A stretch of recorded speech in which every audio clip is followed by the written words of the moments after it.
Então, nem vi que já estava gravando. Então vamos lá, mais um Supere e Transforme com Denise das Neves. Denise das Neves de Souza Teixeira, aqui do Rio de Janeiro. Aproveitando que você, de repente, não é inscrito ainda no meu canal, se inscreva no meu canal, deixa seu like, comente bastante, compartilha, que eu tenho certeza que esses vídeos vão falar muito ao seu coração. Principalmente se você está desanimado, acha que nada dá certo, acha que você sofreu tantas coisas que você não tem o direito de florescer ou de conquistar coisas. Aqui nesse canal, com certeza, eu desconstituo todas essas crenças limitantes por meio de dicas, por meio de muitas histórias que eu vivi e consegui superar e transformar. Mas, vamos lá! Estamos aqui para apresentar a segunda parte de um podcast que eu fui convidada, que está incrível. Você não vai acreditar e você só vai saber se você ficar aí e acompanhar e assistir, tá bom? Deixo aí para você mais esse vídeo, salvo engano, uma segunda parte, tá? Um bom vídeo para você e fique com Deus. Calor aqui, Rio de Janeiro. Mas então, porque eu tenho observado você, né, nas redes sociais aí, vejo que você tem uma relação muito boa com estudar, né, com aprender. E eu queria saber de verdade quando você era menina já tinha algum entendimento de que o estudo poderia te levar além daquilo tudo? Na realidade, assim... Quando foi que isso aconteceu? Eu sempre gostei de estudar. Quando eu fui para a escola, eu me lembro da minha mãe levando a gente. Eu estudei no colégio de 1ª a 4ª série chamado Walt Disney. E a minha mãe, ela levou a gente... Levou eu e a Patrícia, a gente estudava próximo, e ela disse assim, tô ensinando um caminho a vocês, tá? Quando aquelas senhoras ali atravessar a rua, vocês atravessam também, mas não vá acompanhar elas, porque elas vão para casa delas. Assim, a minha mãe não levava a gente para a escola. E ali, nessa época, eu lembro que na época que eu era criança, tinha um show da Xuxa. E assim, na realidade, eu me apoiava muito nas músicas da Xuxa, as músicas de sonho. Tudo pode ser, tudo. Então, o que ficava pra mim? Porque a minha mãe era bem radical, assim, até como eu sou também. Eu tenho muito a minha mãe. A gente passou uma vez, dentro da comunidade, e viu umas pessoas mortas. Foi uma quarta-feira à noite. E quando a gente chegou em casa, ela falava assim, Denise e Patrícia, sua cavala de pau. Chamava pelos dois nomes. Denise e Patrícia. Denise e a Patrícia. Que hoje eu tenho esse cuidado. Porque eu não sei que eu fiquei com isso por causa da história de José, lá de Israel. Porque a minha mãe chamava o meu nome primeiro. E eu sou a caçula. Aí eu fiquei com aquilo. Será que por isso que o meu nome eu sobrepus? Não, com relação a evoluir. Entendi. Entendeu? Com evoluir. Porque a minha irmã, ela assim, eu amo a minha irmã. Ela deve estar aí me assistindo, Patrícia das Neves. E assim, a minha irmã acabou travando. Ela parou no meio do caminho. Isso, no meio do caminho. Eu não sei se é porque assim... Porque o povo dizia, a palavra de mãe tem poder. Minha mãe chamava Denise e Patrícia, sua cavala de pau. Tá vendo aquilo dali? Aquelas pessoas ali, entrou pro tráfico, ou vai morrer, como vocês viram ali, ou vai pro presídio, vai acontecer isso, vai acontecer aquilo, e vai morrer. Se não for pro lado A ou pro lado certo, do lado do comando vermelho, vai morrer. E não conte comigo. Porque eu não vou ir pro presídio para ficar levantando perna, baixando perna, porque nem vocês veem o meu corpo. Então esquece que eu não vou lá no presídio para soltar ninguém. E a minha mãe falava, tem que estudar, não me traz problemas da escola. Tanto que eu nunca trouxe problema para minha mãe da escola. Tanto que eu apanhei na escola, eu sofri um bullying físico na escola, que eu perdi o dente da frente. Tudo assim, mas eu não trazia problema da minha mãe. Acabava sofrendo, que antes era zoação, hoje é bullying físico, que não trazia problemas para minha mãe. Então, assim, eu lembro que isso, juntando as músicas de sonho da Xuxa, eu sempre fui uma aluna que tirei notas boas, tanto que na época existia Pilotão da Bandeira, eu fui na 4ª série e fui no ginásio, carreguei a bandeira da escola, do Rio de Janeiro, porque eram três que carregavam a bandeira do Rio de Brasil, Rio de Janeiro e do Guanabara, isso aí. Então, assim, eu lembro que eu focava muito, eu gostava muito de estudar. Tirava notas boas. E também eu me recordo que em 89 eu tinha 10 anos. Eu ia fazer 10 anos. E eu ouvi uma frase do Nelson Mandela, falando assim, podem prender o meu corpo, mas não a minha mente. Então ali, com essa frase, eu comecei a viajar. Tanto que as pessoas falavam assim, Denise é a Alice só anda sonhando, coitada. Que eu ficava... eu ficava, sabe? Viajava. Eu falava assim, um dia eu vou ter esse suco aí, um dia eu vou ter... sempre gostei de ficar andando com um caderno, escrever. Eu sempre escrevia, assim, pensamentos meus. Escrevia pensamentos. E depois, quando eu ouvi essa frase que eu tinha 10 anos... Eu já tinha vivido, eu vivi a rejeição, porque o meu pai morou na mesma casa que eu, ele era meu pai. Tipo assim, ele não foi embora, eu morava na mesma casa que o meu pai, eu ouvi isso até ele falecer. Então assim, eu já vivi a rejeição, eu queria ali o contato da minha mãe, já via minha mãe muitas vezes botar a pessoa num colo, acolher, ajudar a rezar, aquilo tudo, e a gente queria ter esse momento com ela, a gente não tinha. E ali eu sofri o primeiro estupro com 6, depois com 8 anos eu sofri o bullying físico, eu perdi meu centroavante. Te deram um soco? Não foi um soco. Um menino, assim... O nosso público precisa saber que é de verdade. Ela vai contar, essa é uma história tremenda. Aqui, ó. Não tem por que mentir, né? Tá no livro. Eu estudava no Aldisne, minha irmã estudava no João Barbalho. Então, assim, eu esperava minha irmã vim de lá do João Barbalho para me pegar, para nós irmos juntas. Aí vai entrar a questão da intolerância, né, do respeitar. O primeiro centro que nós frequentávamos tinha uma coisa que se chamava jornada. A gente ia para um outro, visitar um outro centro. É tipo um evento. A gente visitava. Só que assim, o centro era lá dentro da favela. E o centro tinha banda, tinha trombone, tinha banda. E tinha vestes. Tá, o primeiro centro que eu frequentei era um centro de circo esotérico. Vê que às vezes tem hora que vem um trava-língua. E quando tinha essas jornadas, o ônibus de viagem ele ficava na entrada da comunidade. Então a gente tinha que sair de lá de dentro andando com aquelas vestes. E isso me doía muito, gente.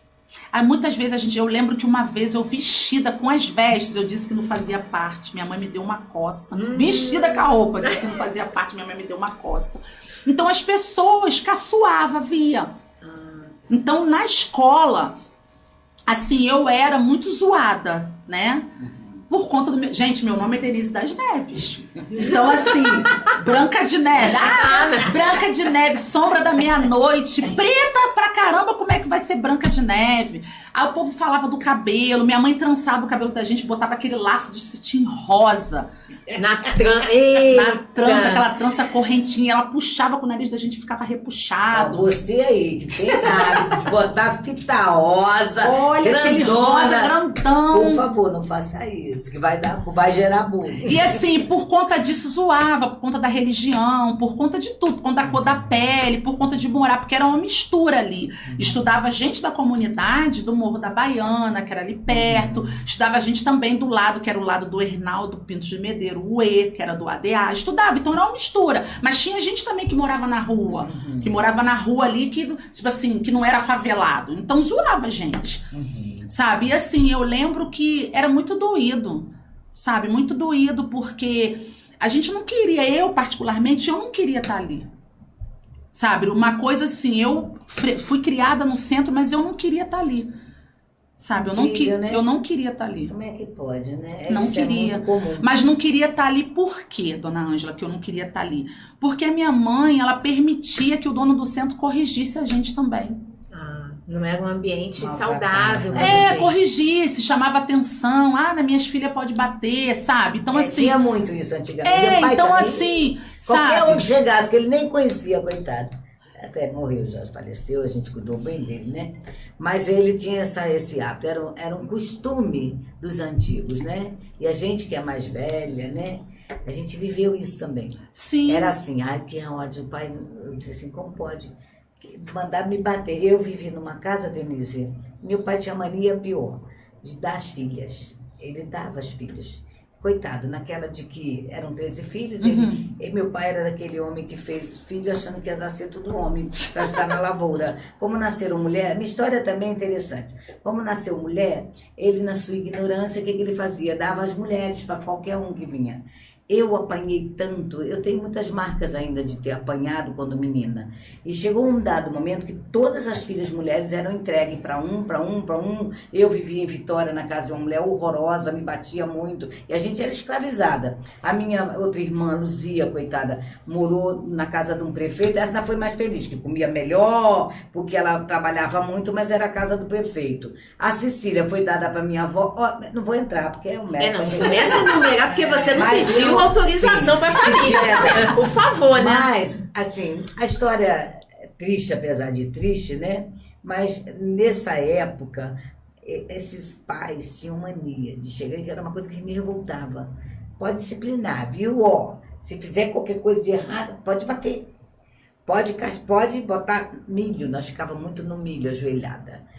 Pegamos o tempo ainda da palmatória, eu ainda peguei um pouco do tempo da palmatória, né? Não é o mérito da questão aqui, mas isso tudo serviu, né? O que eu sei que para você também. Serviu porque assim, eu vejo que essas coisas me fortaleceram. Isso mesmo. Sabe, essas coisas me fortaleceram, tanto que assim, tem pessoas que olham para mim e falam assim, Denise, você chora? Fala para mim. Você chora? Eu falei, gente, eu choro. Você chora porque às vezes, até teve uma vez que eu fiz um curso de casais com meu esposo e aconteceu um determinado fato lá que todo mundo chorou. E o meu marido falou, nega, pelo amor de Deus, tu é dura naquela, tu não vai chorar não. Só um pouquinho. Tu não vai chorar não? Aí eu peguei e falei, tá, meu amor, mas eu não tô com vontade de chorar. Só pra levar os outros. Eu também aprendi uma coisa, eu comecei a fazer terapia com 25 anos de idade. Então eu aprendi esse tempo todo, ainda faço hoje, assim, eu gosto, é uma coisa que eu gosto de fazer terapia, gosto de estar ali. E eu aprendi a me brindar. Porque não é que eu não tô tendo compaixão daquela pessoa que tá vivendo aquilo. Mas eu aprendi a me brindar de uma forma assim, eu tenho que ir ali para ajudar, para levar uma ferramenta, para estender a mão, para impactar. Porque se eu entrar naquela sintonia, eu vou chorar, porque eu também tenho muitas dores. Passei por muitas dores.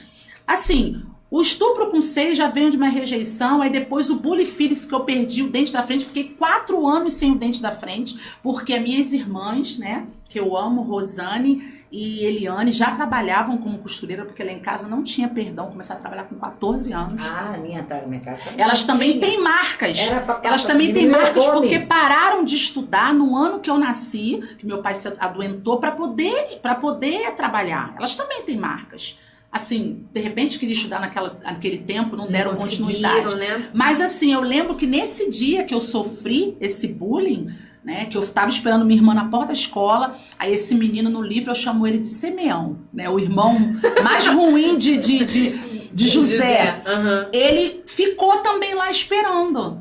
Ficou lá esperando, assim, perturbando. E eu lembro que no caminho ele me empurrou, me açoitou, que eu caí de boca. Não deu tempo de se segurar. Não deu tempo. Aí minhas irmãs, quando chegaram do trabalho, Eliane e Rosane, me viram com a boca daquele jeito. Eu estudava de manhã, de 7 às 11. Elas ficaram loucas. Me pegaram pelo braço, porque já era o dente definitivo, e rodaram a favela comigo para ver onde ele morava. E conseguimos. Aí soubemos que a mãe dele estava recém-operada. Fomos lá. Foi um bullying, né? Mas foi um bullying físico por causa da agressão. Aí o que aconteceu? Fomos lá, quando chegamos lá, né, o pai falando que não tinha sido, como tinha certeza que foi, que não foi. Mas eu costumo dizer, eu não era cristã, mas Deus já tinha um propósito na minha vida. Porque o irmão falou assim, pai, eu sei que é conversa de adulto, mas eu tô aqui, o senhor falando, eu tava lá, o senhor esqueceu que eu venho junto, foi ele sim. Puxa, aí saímos dali, Deus saímos dali, as minhas irmãs deixaram mais ou menos tudo quase que encaminhado para que eu voltasse com a minha mãe para ver o que ia fazer com relação ao meu dente.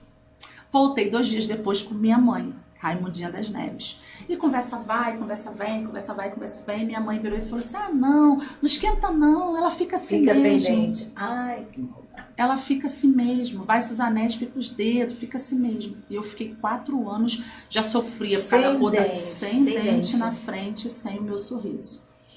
Aí, depois desse bullying, né, foi antes um pouquinho de eu sofrer o segundo estupro, a minha mãe fazia alguns tabuleiros, né? E cortava pra gente, assim, de bolo pra mim, Patrícia. Eu falo muito da minha irmã. Vocês têm idade próxima também, idade né? próxima, e assim, ela que tá com os meus filhos, com o Nicolas e o João. Ai, Patrícia, um beijo pra você especial. Manda pra ela o link. Tipo assim, eu sou apaixonada pela minha irmã. Não que eu não sou pelos outros. Não é isso, é porque Vocês conviveram mais. Isso, a gente conviveu, a gente sofreu muita coisa junto. A idade é muito sabe? próxima, Então, né? assim, tanto que, assim, muitas partes do capítulo do meu livro tá escrito eu e Paty. Então, assim, eu lembro que a gente vendia bolo, eu tinha 9, Patrícia tinha 11, a gente vendia bolo aos sábados na comunidade. Só que, quando passando mais ou menos isso, então eu comecei a trabalhar praticamente com 9 anos. E eu já tinha essas coisas de querer ser alguém. Só que eu falava assim, um dia eu vou ter o cabelo grande. Como você vai ter o cabelo grande se seu cabelo é duro, cabelo duro cresce pra cima? A de cabelo duro eu também entendo! Hoje eu aprendi que não é duro, é étnico. Não pode falar! Não é duro. Cabelo crespo. Isso. Cabelo, né? Mas o povo falava, preta, desse jeito, como você vai ter o cabelo grande? Aí eu amarrava, às vezes, toalha aqui assim, pra poder brincar, né? Brincar. E assim, eu lembro que Patrícia tinha uma dificuldade muito grande já com o D e o B. E a minha dificuldade era de levantar a língua, o L e o R. Então, assim, Patrícia, eu acredito que ela tinha que fazer algo, da mesma forma que eu tinha que fazer algo de fonoaudiologia, ela tinha que fazer algo também, porque ela tinha muita dificuldade. Eu acabei encostando na Patrícia, ela repetiu a 5ª série, e eu acabei encostando. Não teve perdão. Neguinha, já que você não quer estudar, você vai trabalhar. E aquela cena, pra mim, foi muito marcante.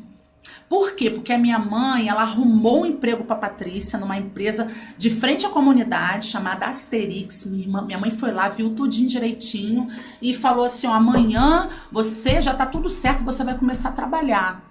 E eu lembro como se fosse hoje, que ela... Não tem essas pedras que você usa para fazer concreto? Minha mãe pegou umas pedras daquela de manhã cedo e começou a jogar. Você vai, hoje você só entra aqui depois que você voltar do emprego. E aquilo me doeu. Não queria. Ela chorou, não queria estudar.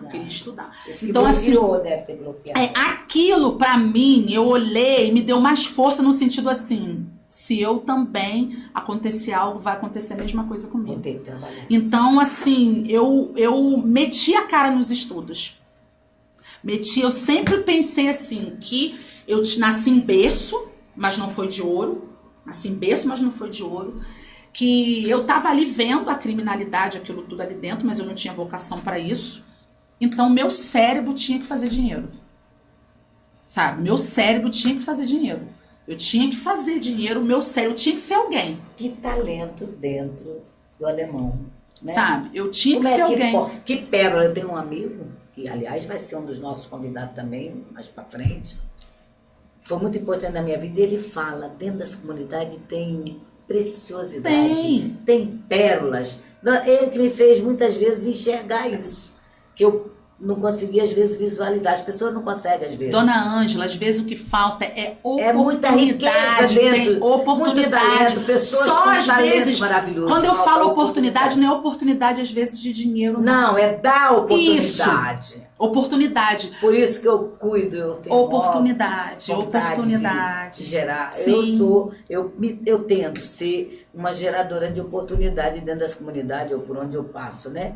É por isso, porque eu aprendi que dentro da comunidade tem talentos maravilhosos. Sim, muito. E assim, eu lembro que quando a minha irmã começou a trabalhar, só ficou eu. Olha só, os pasme, só ficou eu e o adotivo.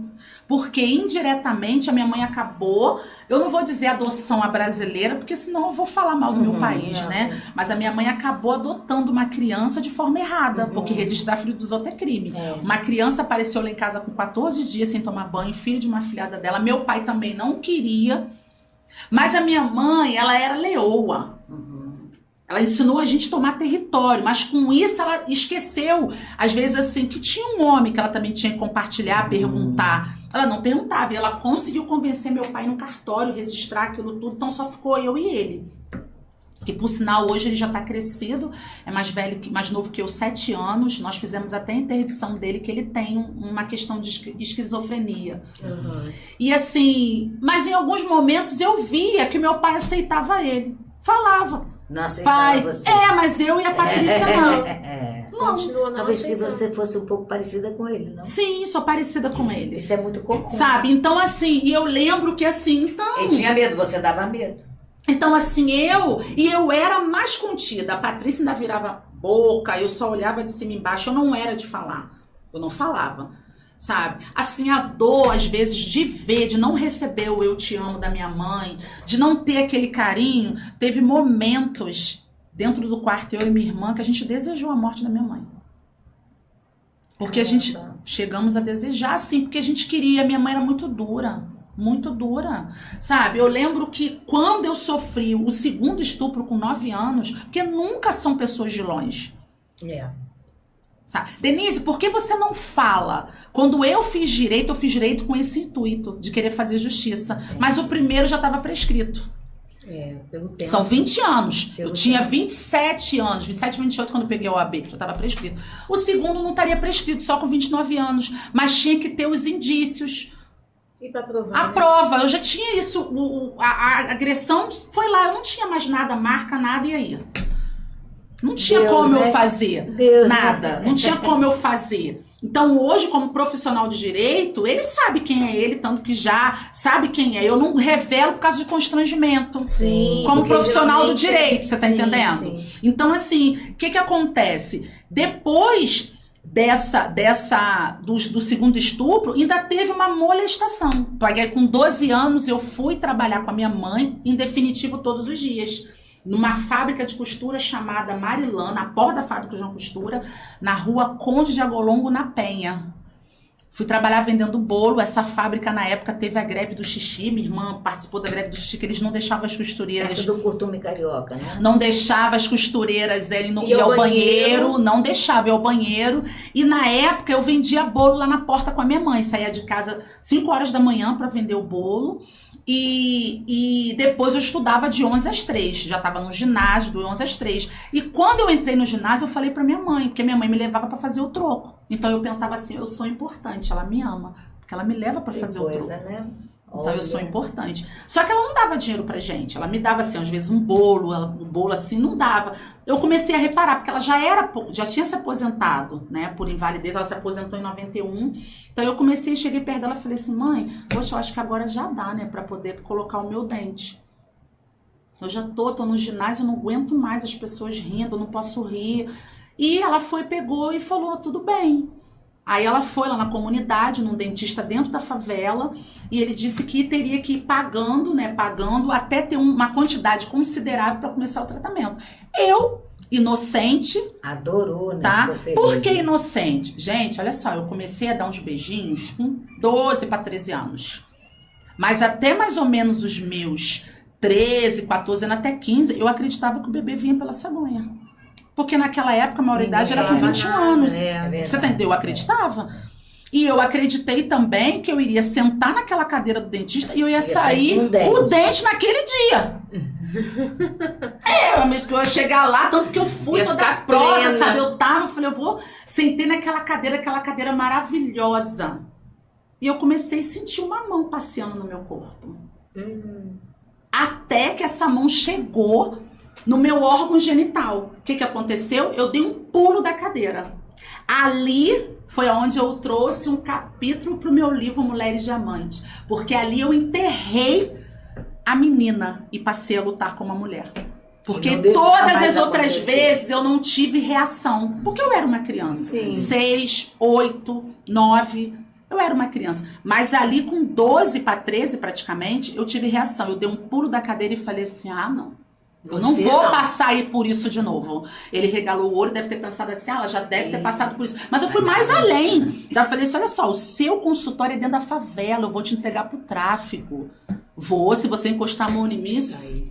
vou te ligar pro tráfico. Tomou uma atitude. E eu falei, e outra coisa, eu não quero saber. A minha mãe já deu mais, já deu dinheiro aí, eu tenho que ter o meu dente de volta, não quero saber. Eu não posso ficar sem o meu legal. dente. Em mim não toca, mas o dente Meu é meu. dente é meu. Aí o que aconteceu? O que aconteceu? Ali já estava vindo essa Denise de hoje. Ou então a Denise que já estava ali reprimida. Sim. Né? Aí o que aconteceu? Eu só Já sei que liberou. ele passou o meu tratamento para um outro dentista. Aham. E eu tive meu bem, sorriso de volta. Foi sábio.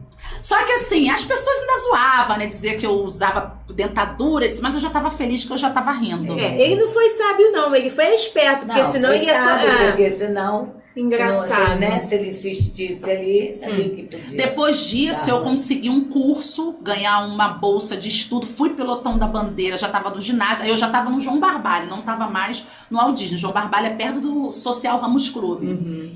Aí eu fui pra ali, estudar ali, e ali assim, eu tava toda feliz, nunca pensei, o meu sonho era ser marinheira. Oi? Eu vou dar uma certa. O meu sonho... O meu sonho de precisa. consumo era ser marinheira. Que eu dizia que era pato d'água. Meu sonho de consumo era ser marinheira. Fazia o curso lá, pré-militar e pré-técnico, que eu consegui uma bolsa. Só que aí, o que aconteceu? Eu lembro que eu estudava, como eu falei, tinha dificuldade na fala, mas escrevia bem, então eu consegui essa bolsa, era ali pelotão, também lá no ginásio, eu também carreguei a bandeira do Rio de Janeiro, e por sinal, carreguei a bandeira do Rio de Janeiro, e por sinal, pasme, o menino que carregou também bandeira junto comigo, Anderson Fortes, hoje é nosso parceiro de direito. Ih, que legal, gente. Ele carregou a bandeira comigo, ele escreveu aí, que eu tenho 46 depoimentos no meu livro, ele escreveu o falo dele, ele carregou a Muito bandeira, legal. ele carregava, se eu não me engano, acho que era do Brasil que ele carregava. E assim, eu lembro que quando eu fui pro João Barbalho, que eu estava lá no João Barbalho, minha irmã já trabalhava, minha irmã comprou um tênis. Na comunidade, baile funk, tênis, naquela época era a bermuda ciclista da Daiquiri, cós alto, né? Tênis olímpicos, tênis Nike, Mizuno, não sei mais o que. Então eu queria um tênis. Eu queria um tênis olímpicos. E o que aconteceu? A minha irmã comprou para ela e pro adotivo. Comprou na C&A. Foi o que deu, né? E pra mim, não deu, acabou não dando pra comprar. Assim, o dela só dava pra comprar por um mais barato, como se fosse de uma criança, né? E eu lembro que eu queria muito um tênis olímpicos branco. E o meu pai falou, tava próximo de dezembro, com notas boas, sempre tinha notas boas, e ele falou assim: papai vai comprar o tênis pra você. Gente, ali, o tênis deixou de ser importante. O importante é que o seu Foi a fala ia dele. tirar. Ali eu fiquei, sabe? Já viu assim, Ganhou. essas cachorrinhas pudo, quando o rabinho fica balançando? Eu falei, gente, meu pai vai me dar o tênis. Ali eu já não queria mais saber. Eu falei, meu pai, ele falou, papai vai te dar. Ele já era aposentado, recebia sempre no início do mês, então assim, foi chegando, né, 20, geralmente que vem a outra parte do 13º, se aproximando, e acho que chegou 23 de dezembro. E cadê o tênis? Aí eu fui até ele, né, e falei assim, pai, e o tênis? Aí ele falou assim, tênis? Que tem? Não, você vai usar esses daí que tá aí. Só que a minha mãe, assim, a gente só tinha roupa no final do ano, que as minhas irmãs já trabalhavam, uma me vestia, a Rosane geralmente me vestia, cuidava de mim, e quem vestia a Patrícia era a Eliane, que é a mais velha das meninas. Então, mais assim, no decorrer, sapato de escola, assim, passava da Patrícia, passava pra mim. Minha mãe geralmente comprava pra Patrícia, Patrícia passava pra mim. E ele falou assim, usa esses daí que você tem. E eu lembro que a minha mãe falou assim, Didi, você falou que ia comprar. O apelido dele era Didi. Didi, você falou que ia comprar. Ele, não vou comprar porcaria nenhuma, não vou comprar nada. Começou a falar e eu comecei a chorar. Só que aí eu comecei a chorar, mas eu me peguei assim, aquele choro de desespero. Gritando aquele choro. Acho que eu tava chorando tudo que eu não tinha chorado. Chorado a rejeição, chorado porque eu quando a minha mãe falou que eu ia ficar sem o dente, eu não chorei. Me deu aquela revolta. Aquele dia eu chorei tudo que tinha que chorar. Ele virou e falou assim, você pode chorar lágrima de sangue que eu não vou te dar. Ali, eu enterrei de vez a garota. Por quê? No ano seguinte, aquilo ficou dentro de mim ruminando. Primeiro ato que eu fiz foi tirar minha carteira de trabalho sozinha, aqui na região administrativa na Penha. Não precisava de pai e mãe assinar a carteira de trabalho, mas a identidade precisava. A identidade eu tirei lá na Rua das Marrecas, perto da antiga Mesbla, tirei lá. E quando eu fui tirar minha carteira de trabalho, que eu voltei, eu na minha inocência, né, olhei aquelas casas, assim, as casas de rua são mais apresentáveis, né? Eu voltei batendo nessas portas dessas casas pedindo emprego. Não consegui. Arrumei um trabalho numa empresa de costura chamada Fugaz, que não podia, eu só tinha 13 anos, aprendiz de costureira era só com 14, e eu abandonei o colégio na 7ª série. A nota que eu tinha na 7ª série, eu já tinha nota já para ser aprovada, tanto que quando eu voltei a estudar, eu não voltei para a 7ª série. Sim. Eu voltei já na 8ª série. Então, assim, isso, quando eu voltei. Então, assim, ali eu comecei a trabalhar, o fiscal às vezes batia na empresa, eu tinha que me esconder, porque eu não tinha idade para poder trabalhar. Eu abandonei, minha mãe chorou muito, porque eu fazia o pré-militar na época, o pré-militar e pré-técnico, e assim, cheguei a ter documentos, cheguei a ver que acho que ia pra lá pra ficar no isolamento, né, que era com muito mais força esses canhotinhos que dava, né, de militar. Ah, você pode trocar os documentos, entrar no exército, depois ir pra marinha, e eu tinha, porque os irmãos do meu pai são militar. Assim, eu tenho um primo, o nome dele é Clóvis de Jesus de Souza, né, ele foi o primeiro negro a passar na prova do IME, veio do alemão. Nós temos muito assunto Sabe, aqui ainda. Eu tenho, assim, muita gente. Então, eu vou encurtar. Então, assim, eu lembro que ali que eu comecei com aquilo de querer trabalhar, então eu abandonei o estudo. Abandonei o estudo mais ou menos naquele ano, voltei no ano seguinte. Aí terminei o 1º grau. Depois veio essa guerra sangrenta, que mataram o Orlando Jogador, veio a guerra sangrenta, aí eu não pude estudar no Taciel Sileno à noite, tive que ir para um colégio 15 de janeiro, que já acabou, não existe mais, era do lado do cinema de Olaria, fui para ali, um colégio na época que não era bom, não tinha nem porta, justamente assim, pode ir embora se quiser. Fiz o 2º grau técnico, contabilidade, fui a última turma, mas o que nasceu mesmo direito, para concluir, para a gente poder passar por um outro tema que eu sei, o que concluiu mesmo o desfecho de tudo? Eu voltei a estudar, né? Nessas indas e vindas eu fiquei 5 anos sem estudar, né? No caso eu terminaria o meu 2º grau em 97, acabei terminando em 99, porque eu teve alguns picos, né? E Saiu, voltou. Isso. O que fez mesmo assim, eu decidi, agora realmente ninguém me segura, foi quando eu sofri a última violência. E aí? Ai, fazer o quê? Denise, né, vaidosa. Ai, sempre vaidade. Eu sei que tá escrito lá em Provérbios, mas só um pouquinho de vaidade a gente também tem que cuidar, tem que ter, porque o nosso corpo é refúgio, pelo menos o meu é refúgio do Espírito Santo. Mas gostou da segunda parte? Gostou desse vídeo? Então, compartilha com seus amigos, deixe bastante comentário para que todos esses vídeos, essa história possa também impactar corações, porque nunca é sobre nós, é sempre sobre o outro. Um beijo no coração de todos vocês e até o próximo vídeo. Beijo!